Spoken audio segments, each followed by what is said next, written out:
Let's be sure that we understand what Yah means when he gives to us a command. Hi, this is Barry Phillips with 10-Minute Torah, continuing on day 2 with Vayera. And again, I am out of my normal studio setting at my mother's house, and it's not the most ideal situations with the sun's peeking through the window here and give me some special lighting effects today, but we'll work with it. So we are in chapter number 6, and Moshe has been encouraged by the giving of the name Yud-He-Vav-He again. Yahweh says, Ani Yahweh. What strength, what encouragement, what hope should he have been given from this? As we continue down into verse 9, it says, they did not listen. Moshe is trying to encourage the people. But the verse says that they didn't listen and they were faint of heart. What is going on here? Why is it that they couldn't listen? The Hebrew phrase is velo shamu el Moshe. It can mean several different things, and among the translations of the word shamu is to listen, to comprehend, to believe, or to obey. So let's work through those 4 ideas. To listen. Obviously, they had the ability to audibly listen and hear what he was saying. So maybe that's not the best translation word for us here. So the second one would be to comprehend. I don't know that anything that is being said here to them about Yah's promised deliverance is something that they couldn't comprehend. Maybe it was hard for them to imagine being free, but to comprehend the idea, I think, would not be that difficult. To believe. Well, that's the most popular choice. But if it were to be communicated to us that the people did not believe, and certainly they did have belief issues, the more correct frame of reference would have been, or frame of translation would have been, velo he'iminu. And that iminu taken from imuna, to believe. So again, it doesn't seem to comprehend or believe or to hear. None of those seem to be the exact right word. So that leaves us with the idea they did not obey. Well, there's not really a command here for them to be capable of obeying or being required to obey. But then we might want to consider the information that we're looking for is not contained in the context of this particular setting, but rather it is found in the book of Ezekiel, chapter number 20. If you've never read this chapter, beginning to end, I would encourage you to do so. It is quite disconcerting. But in the process is that Yah gave to them a command. In verse 7, and I said to them, each one of you throw away the abominations which are before his eyes, and do not defile yourselves with the idols of Mitzrayim. I am Yahweh your Elohim. But they rebelled against me and would not obey me. All of them did not throw away their abominations, which were before their eyes, nor did they forsake the idols of Mitzrayim. So I resolved to pour out my wrath on them to complete my displeasure against them in the midst of Mitzrayim. Let's pause here for a second.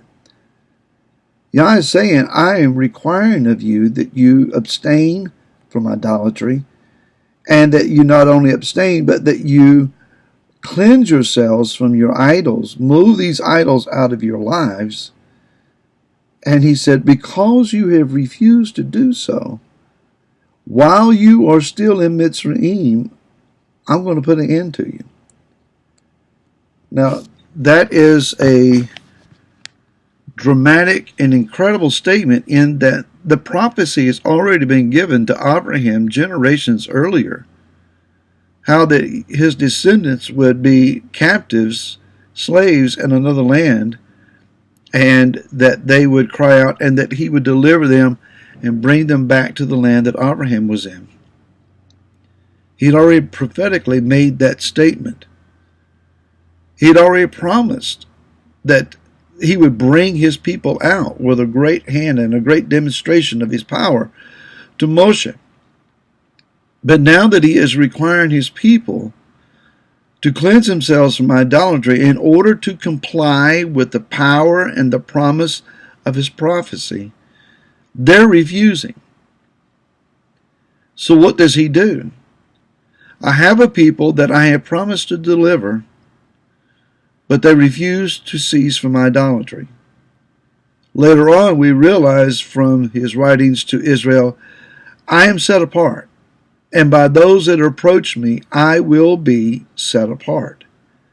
How can they come to the mountain of Elohim and worship on this mountain, approaching the Most High with their protocols of worship, if they're not set apart, if they're unacceptable to him in his eyes? This situation is not so different than us in our day. We are in great need of deliverance. Our land right now is promoted and said to us that it's prosperous, that the economy is roaring. You keep using the word roaring as we enter the 2020s. The 1920s were called the Roaring 20s. Promises of a beneficial, fruit-bearing, prosperous day ahead it's all around us. Why leave the land of exile? Things seem to be very, very good. The problem with this is that we tend to become filled with idolatry. We begin to promote the things that give us comfort and convenience and ease. Life is too good not to embrace it. Yah is challenging us. I'm going to send my deliverer, my Mashiach, my Messiah, and he is going to deliver you and bring you back to my land. But in order for him to do that, you must put away your idols.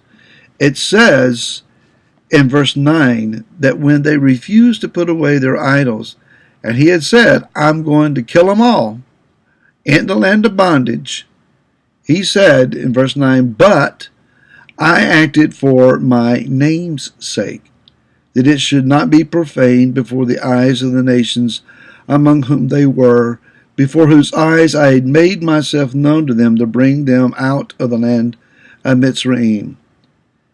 Now, as you continue to read this chapter, he chronicles the various steps of deliverance, and at these various steps, he repeats the understanding, I resolved to kill them because of their disobedience and their proclivity to idolatry. But every time he then responds, but I acted for my name's sake. This gives me an understanding. Yah has not dealt so favorably with us and so powerfully with us. He has not revealed his truth to us and called us out again to himself because we're so worthy. We're such wonderful, glorious people. But actually, he is dealing with us because of the integrity of his name. He has made a promise through the prophets. Knowing the end from the beginning, he has known all along how you and I would respond to him. He has known all along that we are stubborn and stiff-necked people. Yeah, we still are, after all of these many, many generations. But he is holding true to his compassion that is attached to his name, and willing to show us mercy, willing to give us his deliverance. It is now up to us to be willing to hear, to comprehend what he is saying, to believe him, but most importantly, that we obey. He's asking us to get rid of the idols. Let's put our idols away. Ask him to reveal where they are. and move them out of our lives. Our deliverer is coming. Until tomorrow, we'll talk more about this. Shalom.